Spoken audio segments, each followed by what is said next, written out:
Salam alaikum, bonjour à tous. Aujourd'hui, on va parler de l'apostasie dans la Bible. Dans l'Ancien Testament, nous pouvons lire un passage très explicite quant au sort réservé à l'apostat. Deutéronome 17, 2 à 7. Voici ce qui peut arriver. Dans l'une des villes que le Seigneur vous donne, un homme ou une femme fait ce qui est mal aux yeux du Seigneur votre Dieu. Cette personne ne respecte pas l'alliance entre le Seigneur et vous. Elle va servir d'autres dieux, elle se met à genoux devant eux, elle adore même le soleil, la lune et toutes les étoiles qui sont là-haut. Le Seigneur ne vous a jamais commandé cela. Si vous entendez parler d'une chose pareille, vous interrogerez les gens de façon sérieuse. Si vous avez la preuve que cette action horrible a vraiment été commise en Israël, vous conduirez la personne coupable, homme ou femme, à la porte de la ville. Puis vous la ferez mourir en lui jetant des pierres. Cette personne ne pourra être condamnée à mort que si 2 ou 3 témoins l'ont accusée. Un seul témoin ne suffit pas. Les témoins seront les premiers à lui jeter des pierres pour la faire mourir. Puis le reste du peuple continuera. Ainsi, vous enlèverez le mal du milieu de vous.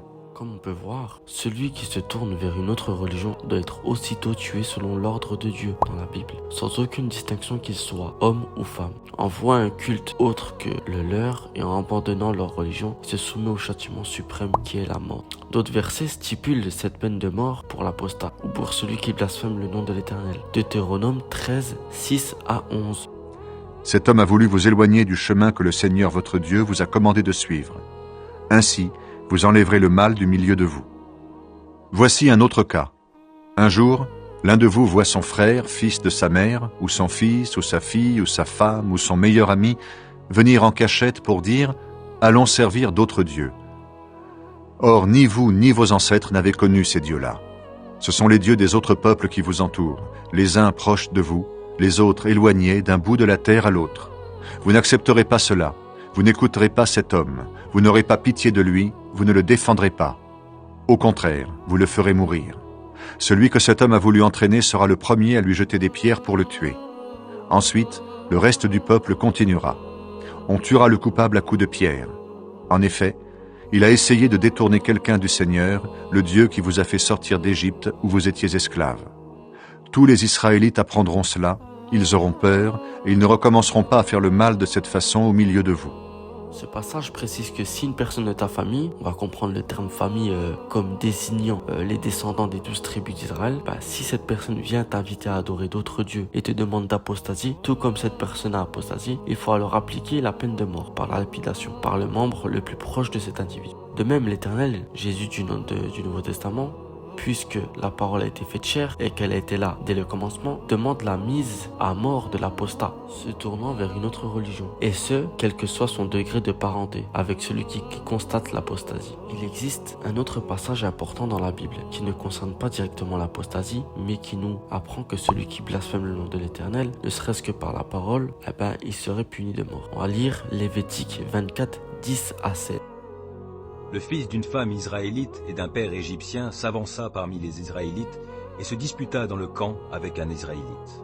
Le fils de la femme israélite blasphéma et maudit le nom par excellence. Alors on l'amena devant Moïse.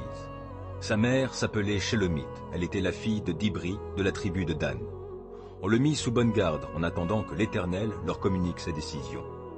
L'Éternel parla à Moïse en ces termes. « Fais sortir le blasphémateur hors du camp. Tous ceux qui l'ont entendu poseront leurs mains sur sa tête. Ensuite, toute l'assemblée le lapidera. Tu diras aux Israélites, quiconque maudira son Dieu portera la responsabilité de sa faute. Celui qui blasphème le nom de l'Éternel sera puni de mort. Toute la communauté le lapidera, qu'il soit immigré ou autochtone, il sera mis à mort pour avoir blasphémé le nom par excellence. » On peut donc constater que, quelles que soient ses origines, celui qui blasphème le nom de Dieu et en le prononçant devra en subir les conséquences, à savoir la peine de mort. Aujourd'hui, on constate que de nombreux juifs pratiquants ne prononcent pas le nom de Dieu. Puis encore, au lieu d'écrire Dieu, ils écrivent D.IE. Cela s'explique par le fait que la peine en cours pour cette infraction est la peine de mort, car prononcer le nom de Dieu étant considéré comme une apostasie. Point très important dans le Nouveau Testament, d'accord? Donc il n'est pas reconnu authentique puisque c'est un ajout extérieur. ça parle de la lapidation d'une femme adultérine. On va retrouver dans Jean 8. On nous informe que Jésus dit que celui qui n'a jamais péché lui jette la première pierre. En fait, c'est en parfaite contradiction avec le commandement de Dieu qui enjoint aux témoins de la scène de lapider le couple adultérin. Qu'est-ce qu'on doit penser de cela? Les chrétiens commenteront qu'il s'agit tout simplement de l'Ancien Testament et qui se voit abrogé par le Nouveau. Quelques remarques sont à faire. Les lois de l'Éternel sont parfaites comme il est écrit dans le psaume 19. La loi du Seigneur est parfaite, elle redonne la vie. Les ordres du Seigneur sont clairs, il donne la sagesse aux ignorants. Les exigences du Seigneur sont justes, elles rendent le cœur joyeux. Les commandements du Seigneur donnent la lumière, ils permettent de voir clair.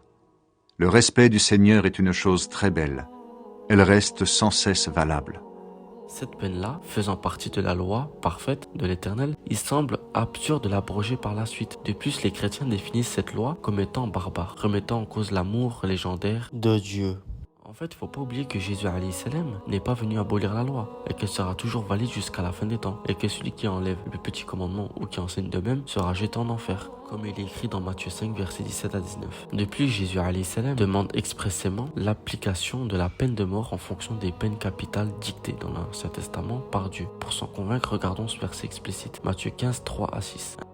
Et vous, à cause de votre tradition, vous n'obéissez pas aux commandements de Dieu. Pourquoi ?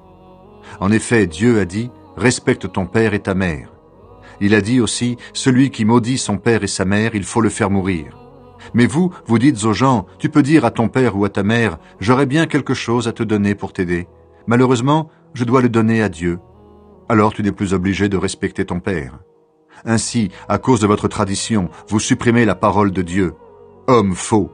Ésaïe avait raison quand il a parlé de vous. Il a dit de la part de Dieu, « Ce peuple me respecte en parole seulement, mais son cœur est très loin de moi. » Ainsi, selon Jésus alayhi salam, la peine de mort pour la malédiction envers les parents est encore active. Et ce sont les juifs de son temps et ceux d'avant qui ne suivent pas le commandement divin, mais plutôt leur tradition. Cette peine reste active selon lui. Par conséquent, il en est de même pour les autres commandements. N'a-t-il pas répondu à celui qui lui a demandé ce qu'il allait faire pour avoir la vie éternelle, qu'il fallait attester l'unicité de Dieu et appliquer les commandements de la loi? Donc, cessez votre haine envers l'islam pour essayer de prouver que l'islam est beaucoup plus violent que telle ou d'autres religions, alors que l'islam c'est la paix quand même, et qu'en fait il y a des lois qui sont au-dessus des lois de la République. Donc en fait vos attaques envers l'islam pour dire oui, regardez, selon les musulmans, selon l'islam, on doit lapider celui qui apostasie. Comme Allah dit dans le Coran, ramenez vos preuves si vous êtes véridique. Wallahu a'lam, Dieu sait mieux. C'est pas une attaque envers la Bible cette vidéo là, c'est juste pour remettre les choses dans son contexte, d'accord? Salam alaikum wa rahmatullahi wa barakatuh. À bientôt.